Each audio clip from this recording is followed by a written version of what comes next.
Today we're going to talk all about facts of homeschooling an only child.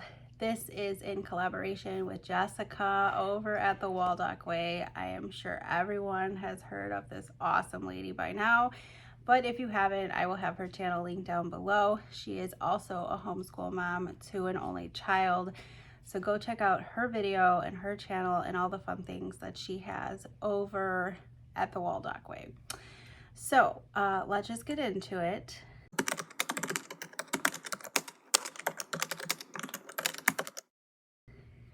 If you're new here, hi, I'm Nikki. I'm a homeschool mom to and only in 4th grade. So we compiled a list of questions together and let's just get into answering them. So number 1, what are the biggest challenges you faced homeschooling an only child? So when I think of challenges, I think this can vary from kid to kid, but with my child in particular, she is not the best at being independent. And when I say independent, I don't mean with curriculum, I mean with entertaining herself. So with that being said, when you have an only, like, you are literally their everything. You are their teacher, you are their parent, you are their playmate, game mate, you name it kind of mate, if you know what I mean. So building up her independence is still a daily challenge. She's very much, and I was the same way, and I was an only child, so I can totally relate. But building that independence for her is the biggest challenge, but I wouldn't even necessarily say that it's homeschool related, it's just in general. We have struggled with this from not so much the younger years. I feel like she did really well when it was playing, but when we started to get a little less play with like toys and whatnot is when it started to get a little more difficult for her to entertain herself. So that ties into our homeschool, because our homeschooling is only a portion of the day, and so having her do independent things on her own in homeschooling isn't necessarily the struggle. It's the after school part where in some families you have siblings they can run around with. That's just not the case for us. Number 2, how do you ensure your child has enough social interaction and builds friendships?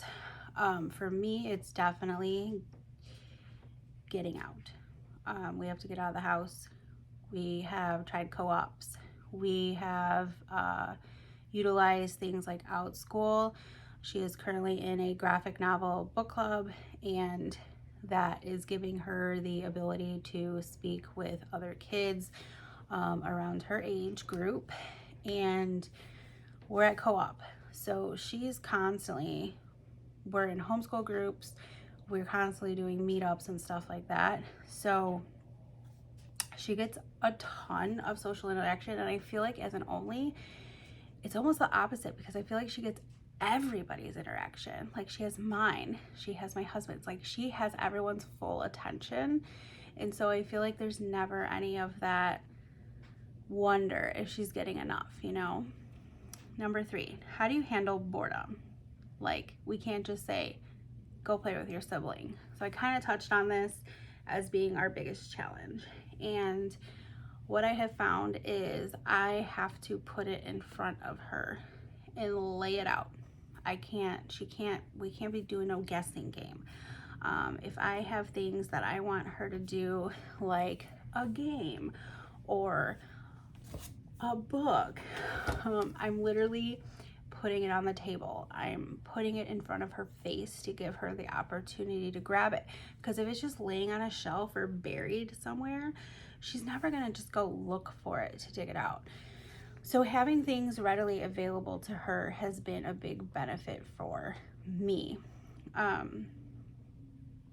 The other thing we do is we tend to move our bodies when we're bored, because when we're bored, we also tend to put stuff in our mouths. And so It also is a good way to clear our brains when we're bored, is to like go out and just go for a walk, and you'd be surprised when you come back the clarity that you get. I don't know, maybe it's just me, but I find that when we go for a walk and we come back, it's a miracle that she's able to find something to do. So that's just one or two things that help with boredom. It's still a really big struggle in our house, but we do entertain the TV. We do, she has her Switch. She will call a friend. We'll go meet up with a friend. If it's just me and her, she might be able to convince me into playing a game. But for independently, like, she has her schedule and her routine, and there are definitely times of the day where I'm just like, I'm off limits, and she has to entertain herself by, again, having me list out the ideas or suggestions for her, or I have like baskets with stuff, and she's got to go gravitate towards the baskets. Number 4, do you worry about them learning without other kids, also contributing to learning discussions or team projects? No.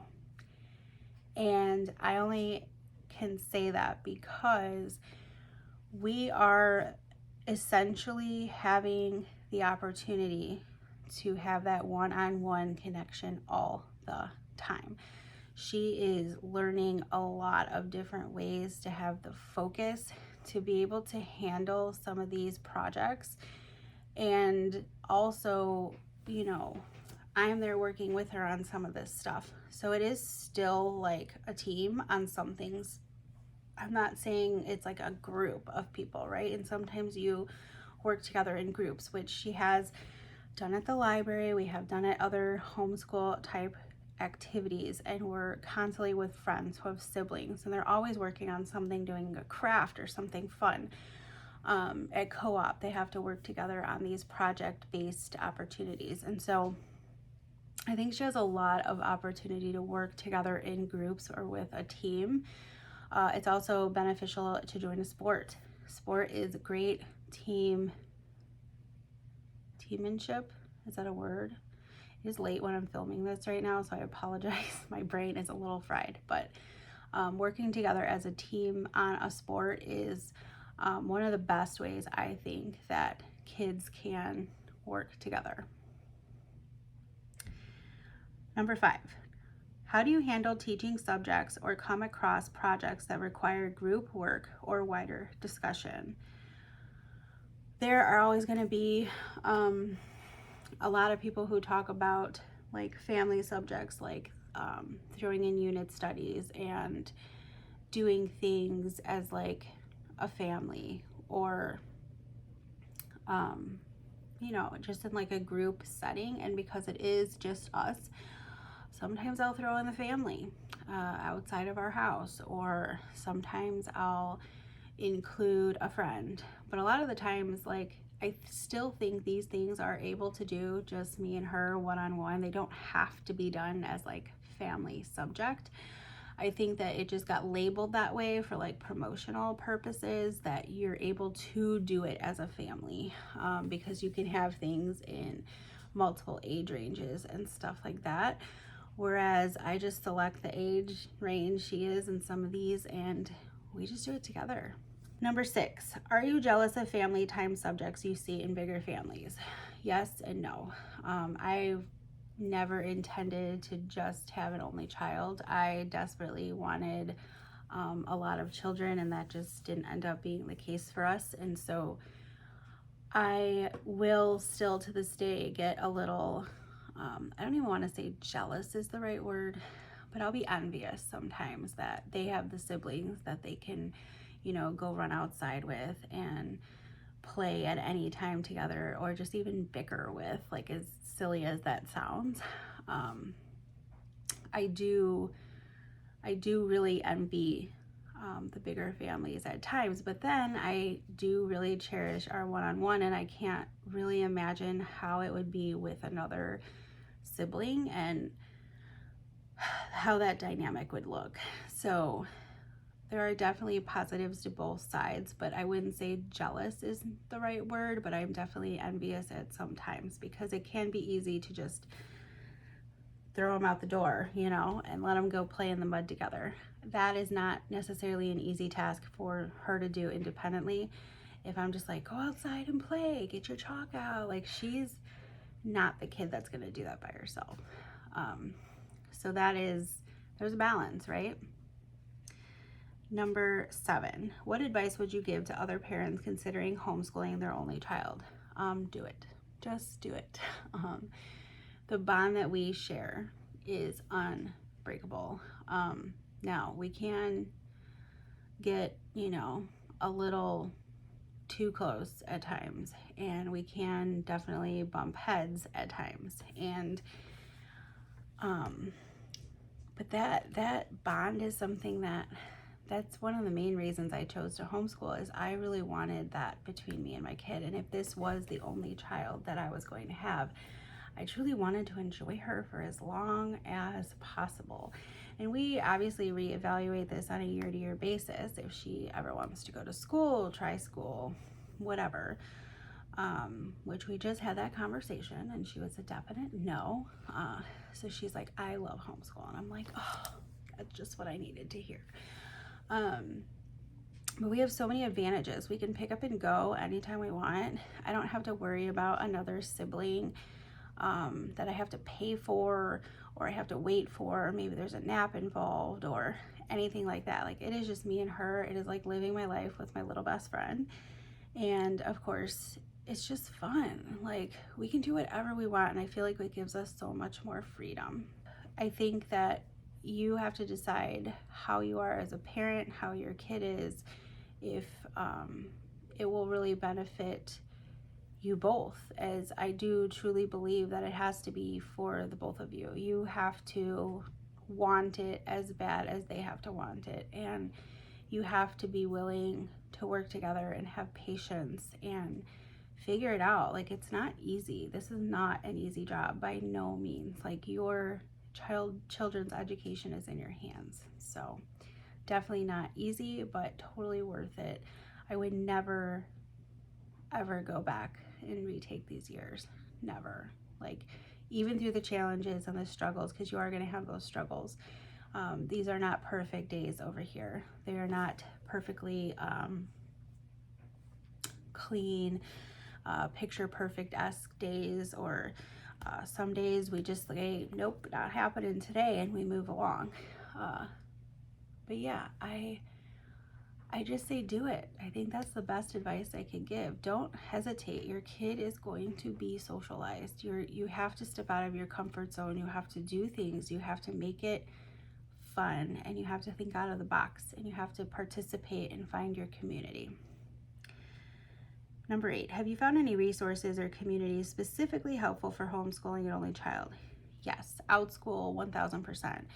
We have done a couple things throughout school, and right now the only thing she's doing is, like I mentioned before, the graphic novel book club, and she absolutely loves it. And I love the resource because I can join like any class pretty much any day, anytime, and like there's going to be a group of kids with her that I know likely are homeschooled because of the time of the day and stuff like that.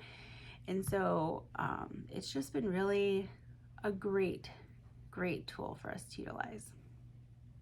Number 9, how do you encourage independence in learning and outside of learning?